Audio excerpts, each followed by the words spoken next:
बिस्मिल्लाहिर्रहमानिर्रहीम, अस्सलाम वालेकुम। मैं हूं अदील वड़ाइच, मेरे साथ मौजूद हैं ईसा नकवी साहब। आज फॉरेन अफेयर्स फ्रंट से मुतल्लिक कुछ अहम खबरें आपके साथ शेयर करने जा रहे हैं।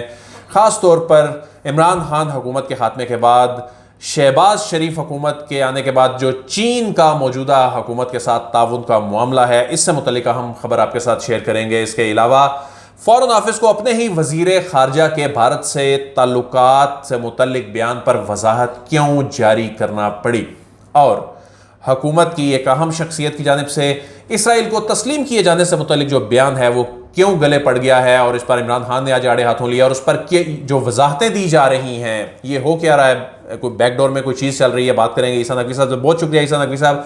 सबसे पहले तो ईसा नकवी साहब ये बताइए कि ये एक परसेप्शन है इस वक्त, तासुर ये है कि चीन के साथ, इसमें तो कोई शक नहीं है, समंदर से गहरी और हिमालय से ऊंची दोस्ती शायद से मीठी, लेकिन मौजूदा हुकूमत के हवाले से एक तासुर ये क्यों है, परसेप्शन क्यों है कि चीन उस तरह से कोऑपरेट नहीं कर रहा जिस तरह से माजी करीब में चीज़ें हो रही थी। ये ख़ास तौर पे रजीम चेंज के बाद ऐसी कोई चीज़ हुई है, ये चीज़ वाकई एग्जिस्ट करती है या सिर्फ परसेप्शन है? बड़ाई साहब, आपके सवाल के जवाब से पहले सबसे पहले तो जनाब आपको यूरोप की ठंडी फ़िज़ाओं से पाकिस्तान वापस आमद पर जो है वो हम आपको खुशामदीद कहते हैं। बहुत शुक्रिया। और कुल मिला के अब आपने और शहबाज शरीफ साहब ने एक जितना वक्त जो है वो 9 अप्रैल के बाद पाकिस्तान में गुजार लिया है। आप भी लगभग 22 मैं तो 3 हफ्ते से ज़ायद जो है वो तकरीबन इतना ही वक्त उन्होंने पाकिस्तान से बाहर गुजारा है। अच्छा, ये जो आपने सवाल किया ये बड़ा डेलिकेट सवाल है, और इसमें जाहिर है कि अगर मुकरना चाहे कोई तो बड़ी आसानी से मुकर सकता है, लेकिन कुछ चीज़ें हैं जो इस वक्त चीख चीख कर बता रही हैं। कुछ ऐसे आपको डेवलपमेंट्स नज़र आ रही हैं जो हमें बताते हैं कि सब मामला जो है और सब अच्छा नहीं है उस तरीके से। देखें, आज से 1-1.5 माह पहले जिस वक्त शहबाज शरीफ साहब के दौरे सऊदी अरब का ऐलान हो रहा था, बातचीत चल रही थी, आपको याद होगा कि ख़बर जो चली वो सऊदी अरब के दौरे की नहीं थी। सऊदी अरब, मुत्तहिदा अरब अमारात और चीन। आपको मैं मल्टीपल ऐसे प्रोग्राम्स कोट कर सकता हूँ जो कि सिर्फ पाकिस्तानी मीडिया पर नहीं, इंडियन मीडिया पर भी हुए। यहाँ पर जंग अखबार से लेके मुख्तलिफ़ अखबारात में ख़बरें छपी, उन ख़बरों की हेडलाइन के जनाब शहबाज शरीफ साहब जो हैं वो सऊदी अरब जा रहे हैं, मुत्तहिदा अरब अमारात जा रहे हैं और चीन जा रहे हैं।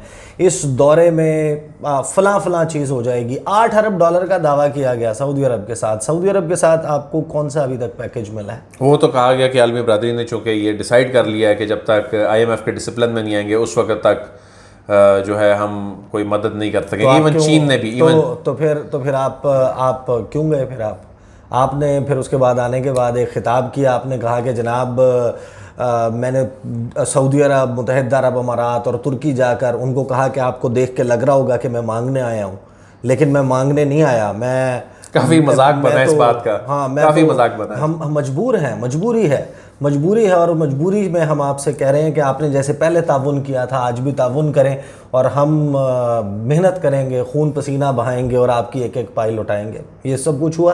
अच्छा, शहबाज शरीफ, उनके कैंप, उनके मिनिस्टर्स वो ये कहते रहे कि चीन का दौरा हो रहा है। चीन का दौरा क्यों नहीं हुआ अभी तक? अच्छा, बिलावल साहब ने तो चीन का दौरा किया। बिलावल का तो आपका जाहिर है कि 2 रियासतें हैं, उनके दरमियान ताल्लुकात। आप ये नहीं है, ऐसा नहीं है कि कोई रियासतें बातचीत करना छोड़ देती हैं, ताउन करना छोड़ देती हैं, लेकिन आपको कुछ ऑप्टिक्स हैं, उनसे अंदाज़ा होता है कि जो स्टेट ऑफ रिलेशनशिप है वो कैसा चल रहा है। परहैप्स यानी कि खान साहब ने जिस पॉइंट के ऊपर, बॉइलिंग पॉइंट पर वो पाकिस्तान की सियासत को ले गए हैं, और अमेरिका की इन्वॉल्वमेंट या ना इन्वॉल्वमेंट, इस सारे मामले पर जो सियासत हो रही है, और शहबाज शरीफ साहब जो हैं उनकी उस तरीके से पॉपुलैरिटी जो है, आप देखें जो यहाँ पर सफ़ीर होते हैं, जो सफारत खाना होता है, वो ये सब कुछ गेज करके अपनी रिकमेंडेशन पल्स जो होती है, पब्लिक पल्स, और ओवरऑल मीडिया पे क्या चल रहा है, कि ये शायद मुनासिब वक्त नहीं है। आप अगर शहबाज शरीफ को बुला लें, उनको वेलकम करें, तो चाइना का पाकिस्तान में परसेप्शन जो है वो ख़राब हो सकता है, बिगड़ सकता है। ये एक मुमकिन तौर पर बात हो सकती है, क्योंकि देखें 25 जुलाई 2018 को इंतखाबात हुए थे जिसमें इमरान खान साहब वज़ीर आज़म बने थे। उससे पहले भी जो वज़ीर आज़म बनता रहा, चीन की तरफ से बड़ा स्विफ्टली, फौरी तौर के ऊपर रिएक्शन आता था, मुबारकबाद का फ़ोन आता था, दौरे की दावत आती थी, वज़ीर ख़ारजा को फ़ोन आता था, वज़ीर ख़ारजा का दौरा होता था। आप उठाकर देख लें, कोई इसमें मुश्किल बात तो नहीं है, थोड़ा सा रिसर्च कर लें आप। 2018 के 25 जुलाई से ऑनवर्ड सितंबर के महीने तक के वो अखबारात हैं, वो उठा लें, दुनिया के कौन कौन से ममालिक हैं जिनसे आपको फ़ोन आए, कौन कौन से मुल्क का वज़ीर ख़ारजा, अमरीकी वज़ीर ख़ारजा आया था, माइक पोम्पियो जो है उसको रिसीव किया शाह महमूद कुरैशी ने, वांग यी जो है उन्होंने चीन के वज़ीर ख़ारजा ने दौरा किया। वज़राए ख़ारजा की आमद जो थी, हम तो फॉरेन ऑफिस के बाहर खड़े होकर जिस तरह कवरेजेस वगैरह उनकी आमदो-रफ्त देख रहे होते थे, पैगाम आ रहे थे, मुबारकबादों के पैगाम चलाए जा रहे थे, दौरों की दावत मिल रही थी। नवंबर की गालिबन 2 तारीख को इमरान खान साहब ने दौरा किया और शी जिनपिंग के साथ उनकी मुलाकात हुई। यहाँ पर तो इन्होंने ख़ुद कहा कि हम जा रहे हैं, हमारी मुलाकात होगी और हम ये लेकर आएंगे, वो लेकर आएंगे, लेकिन वो नहीं हुआ। अब जाहिर है कि क्योंकि वो दौरा ऑफिशियली पाकिस्तान के दफ्तर ख़ारजा की तरफ से अनाउंस नहीं किया था गया था कि कोई बायलैटरल, को ऑफिशियल विज़िट, को वर्किंग विज़िट कुछ ऐसा होने जा रहा है या किसी मल्टीलैटरल फोरम में जा रहे हैं, तो आप उसको मुकर भी सकते हैं कि जनाब हमने तो कोई ऐसा शेड्यूल ही जारी नहीं किया। लेकिन जो पाकिस्तान की हिस्ट्री रही है, जो भी वज़ीर आज़म बनता है वो सबसे पहले सऊदी अरब का दौरा करता है। सऊदी अरब के बाद जो अगला दौरा होता है, जो अव्वलीन ममालिक होते हैं, उसमें चीन शामिल होता है।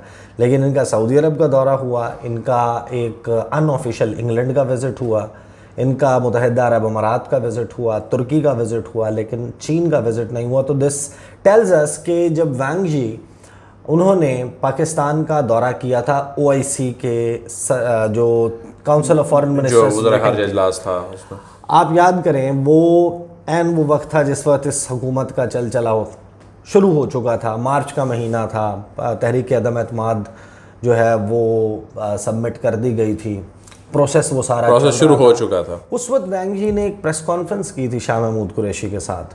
उस प्रेस कॉन्फ्रेंस में वांग यी ने कहा था कि हम ये होप करते हैं, हम ये एक्सपेक्ट करते हैं पाकिस्तान की तमाम पॉलिटिकल पार्टीज़ से कि जो मुल्क है, अपना मुल्क, उसकी स्टेबिलिटी के लिए, इस्तेहकाम के लिए आप मिलजुल कर काम करें। बिल्कुल। ये रिक्वेस्ट किससे की जा रही थी? ये रिक्वेस्ट किससे की जा रही थी? आपकी पाकिस्तानी क़यादत से की जा रही थी, सिविल अस्करी क़यादत से बात की, उन सियासी जमातों से की जा रही थी, और ज़ाहिर है उसमें तहरीक इंसाफ भी शामिल है। क्या आप मेहरबानी करें, ये पॉलिटिकल इंस्टेबिलिटी जो है ये आपके और हमारे ताल्लुकात को, इस खित्ते को, आपके मुल्क को, आपकी डेवलपमेंट को नुकसान पहुंचा रही है। यही बयान जो है वो चीन की वजारत ख़ारजा के तर्जुमान ली जान ज़ाओ ने दिया, यही बयान चीन की वजारत ख़ारजा के तर्जुमान वांग वेनबिन ने दिया, यही बयान हुआ चुनयिंग की तरफ से आया। फिर यही बयान जो है जब शाह महमूद कुरैशी उन्होंने दौरा किया चीन का, 30 मार्च को वो वहाँ पर थे, अफ़गानिस्तान के हवाले से मीटिंग थी और वहाँ पर उनकी मुलाकात हुई। उसके बाद भी जो स्टेटमेंट आया उसमें पाकिस्तान की सियासी जमातों को मुखातिब करके उन्होंने रिक्वेस्ट की कि ये बेहतर नहीं है, आप थोड़ा सा फ़िज़ा जो है उसको ख़राब ना होने दें। तो जब उसको शायद नहीं सुना गया, अच्छा again this could be a possibility, ये कोई ज़रूरी नहीं है कि ऐसा ही हो, लेकिन ये वो चीज़ें हैं जो आपको नज़र आ रही हैं ना, कि ये तो उन्होंने किया था, चाइना का विज़िट का इन्होंने कहा था कि हम जाएंगे। मुझे एक बात बताइए ईसा नकवी साहब, जिस तरह रेजीम चेंज हुआ और एक तासुर ये है, ये इमरान खान का बयानिया ये जीत भी रहा है, लोग बाय कर रहे हैं कि एक साजिश करके उन्हें निकाला गया, और साजिश मुबैना तौर पे जो कहा जाता है, इल्ज़ाम उस मुल्क पर है जो चीन और रशिया का दोस्त नहीं समझा जाता। तो क्या इन ममालिक ने भी उसी तरह इसे परसीव किया है? डिप्लोमेटिक सर्कल्स क्या कहते हैं, ख़ास तौर पे रशिया और जो चीन के जो सफारतकार हैं, वो इसको किस तरह से देखते हैं कि वाकई ये चीज़ इस तरह से हुई है और इस पर भी कोई नाराज़गी है? देखिए, वो कभी भी इस चीज़ को ओपनली नहीं करेंगे और अपने क्लोज डिप्लोमेटिक सर्कल्स में भी ये गुफ्तगू इस तरीके से नहीं की जाती। लेकिन कुछ चीज़ें हैं जिसका मैं आपको बता देता हूँ, जिनसे आपको लगता है कि हाँ वाकई उनकी राय।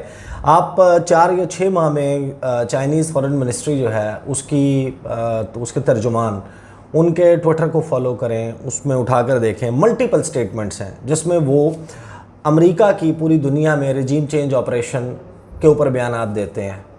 चीनी वजारत ख़ारजा के तर्जुमान ली जान ज़ाओ अपने ट्विटर हैंडल के ऊपर पिन कर देते हैं एक ग्राफ बना के कि अमेरिका इन ममालिक में इन्वॉल्व रहा है, यहाँ पर उसने हमले किए हैं, यहाँ पर उसने रिजीम चेंज किया है। ताइवान के रेफरेंस में वैंग वेनबिन जो है वो बयान देते हैं, वो जो इनका कौन सा इदारा है, नेशनल एंडाउमेंट फॉर डेमोक्रेसी जो NED है, उसके हवाले से वो बयान देते हैं कि ये टूल ही CIA का एक और यूँ समझें कि ब्रांच है जो कि पूरी दुनिया में रिजीम चेंज करवाती है। अब NED जो है वो पाकिस्तान में भी इन्वॉल्व है, तो वो जो बयान दे रहे हैं पाकिस्तान का नाम ना लेकर, उसमें तो वाज़े नज़र आता है। और रूस जो है उसकी तो वजारत ख़ारजा ने खुल कर ये बयान दिया।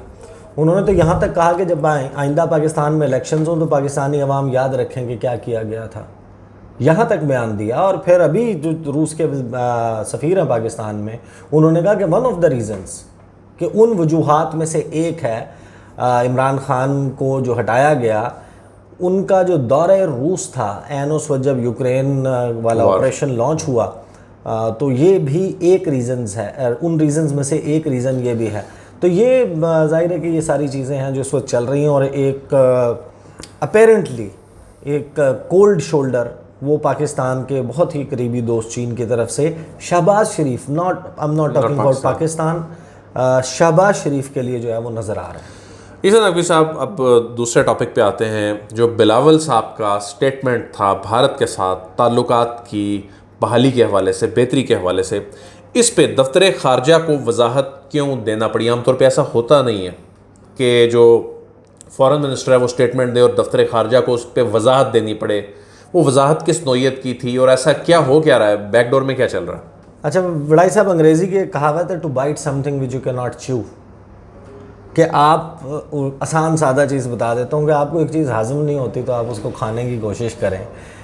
बिलावल साहब जो हैं, उन्होंने जो बात की वो एक आइडियल दुनिया हो ना, आइडियल वर्ल्ड हो, उसमें बड़ी अच्छी लगती है, on a piece of paper बड़ी अच्छी लगती है। लेकिन वज़ीर ख़ारजा के तौर पर जब आप इस किस्म का बयान देते हैं तो आपको बड़ा सोच समझ के करना पड़ता है। एक चीज़ जिसको आप सहार नहीं सकते, जिसको आप तोड़ नहीं पहुंचा सकते, आपको वो नहीं करनी चाहिए।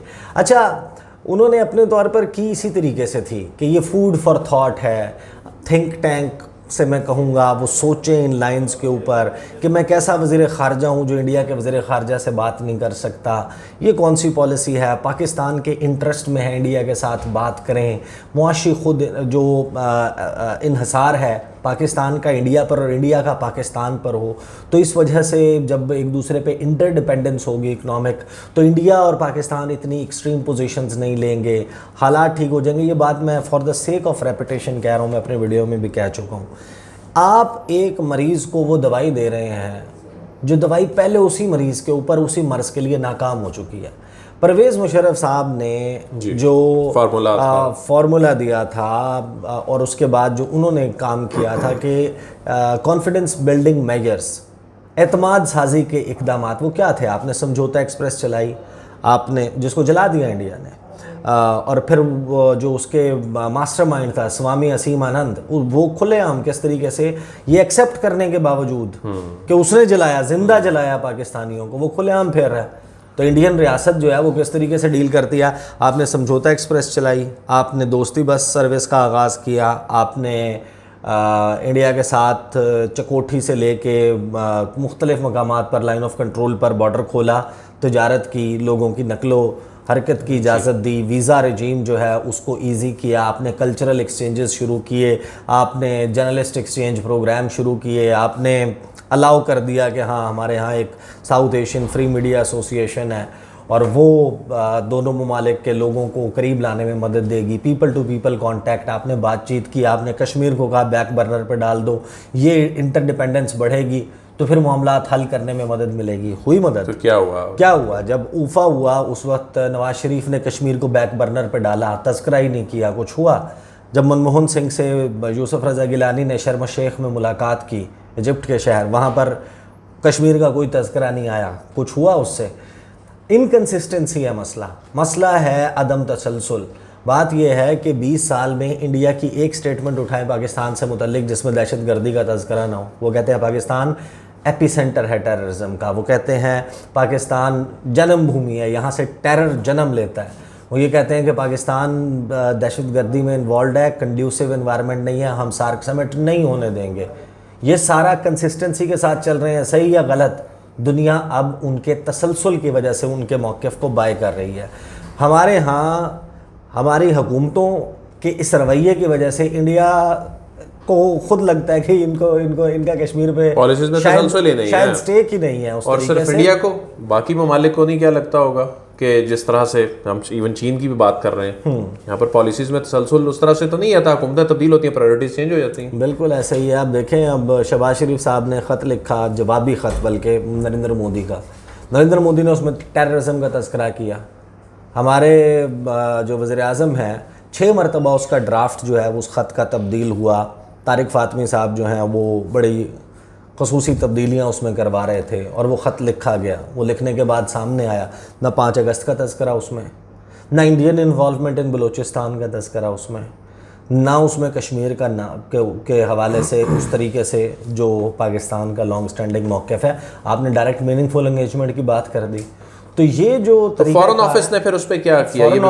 फॉरेन ऑफिस ने कहा कि वज़ीर ख़ारजा का बयान सियाको सबाक से, ये एक आपको पता है ना कि एक ड्राफ्टेड तरीका होता है कि आपने किस तरीके से करना है कि वज़ीर ख़ारजा साहब का हीट पहुंची होगी ना।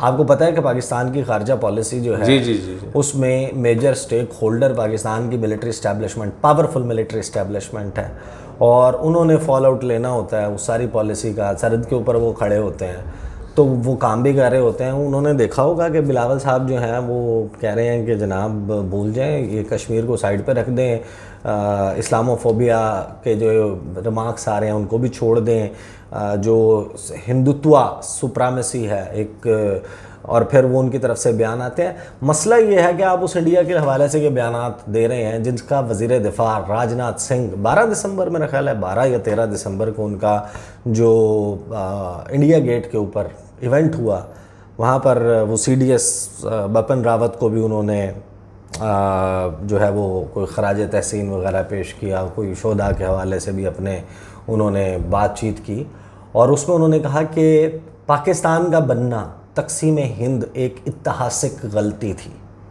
एक इतिहासिक गलती थी, यानी कि हिस्टोरिक मिस्टेक थी। और यही मोहन भगवत भी ये बयान दे चुके हैं और इंडिया के मुख्तलिफ फंक्शनरीज़ ये बात कहते हैं कि पाकिस्तान का बनना एक तारीखी गलती थी जिसको अनडू किया जाएगा। बांग्लादेश के हवाले से वो कर चुके। एक मुल्क जो आपके वजूद के हवाले से इस किस्म के अज़ाइम रखता है, आप हमें बताते हैं कि उसके साथ तजारत करना हमारे क्योंकि मफाद में है, पैसे आएंगे, बिज़नेस होगा, तो फिर आपको लगता है कि आप ठीक कर रहे हैं। ऐसा नहीं होता। कैसे चलेंगे मामला? नकवी साहब, चूँकि वीडियो का टाइम भी काफ़ी तवील हो गई है, ये जो स्टेटमेंट मांडवी वाला साहब की जानिब से दी गई है, इमरान खान साहब ने भी आज अपने खिताब में आड़े हाथों लिया इसराइल को तस्लीम करने के हवाले से।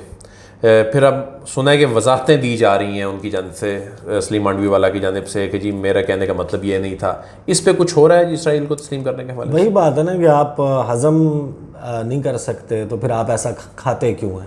आसान सी मैं आपको बात बताऊं, मेरी अंडरस्टैंडिंग ये है कि जिस तरह परवेज़ मुशर्रफ साहब ने अपनी एक्सेप्टेबिलिटी यूरोपियन वर्ल्ड में, अपनी जो मगरबी दुनिया है, जो अमेरिका है, उसके सामने ख़ुद को कबूल करवाने के लिए एक कॉन्सेप्ट दिया था। आपको याद होगा, आप छोटे होते होंगे, यंग होते होंगे, उन्होंने कहा था कि एनलाइटेंड मॉडरेशन, रोशन ख्याल, एतदाल पसंदी, कुत्तों वाली तस्वीरें, सिगार वाली तस्वीरें, डांस करते हुए बड़ी खुली ढुली बातें, उसके ज़रिए उन्होंने अपने आप को मुतारिफ़ करवाया और अपने आप को एक्सेप्ट करवाया वेस्टर्न वर्ल्ड में। तो बिलावल जरदारी साहब जो हैं वो मेरा ख़्याल है कि जब वो ज़ियाउल हक के बेटे की काबीना में वज़ीर ख़ारजा बने, एक मुश्किल फ़ैसला था एक पार्टी के चेयरमैन के लिए कि वो वज़ीर ख़ारजा उसका बनता जो उसकी माँ के ख़िलाफ़, जो उसके बाप के ख़िलाफ़, जो उसके नाना के ख़िलाफ़ क्या कुछ करता रहा। तो वो शायद इसी वजह से किया था कि ये मौका था कि वज़ीर ख़ारजा बन के वेस्टर्न वर्ल्ड को बताया जाए कि मेरा ये चेहरा है, मैं इंडिया के साथ भी बात करने को, मेरी पार्टी से देख लें बयान आ रहे हैं इसराइल के हवाले से भी। आपने एक दफ़ा फ्लोट कर दिया ना, अब आपने बेशक वापस ले लिया किसी हीट की वजह से, लेकिन ये शायद इम्पैक्ट आपने अपना क्रिएट कर दिया। बहुत बहुत शुक्रिया ईसा नकवी साहब। नाजरीन, ये मामला जो है इस पर आपको अपडेट करते रहेंगे। अदील वड़ाइच को, ईसा नकवी को इजाज़त दीजिए। आपसे फिर मुलाकात होगी।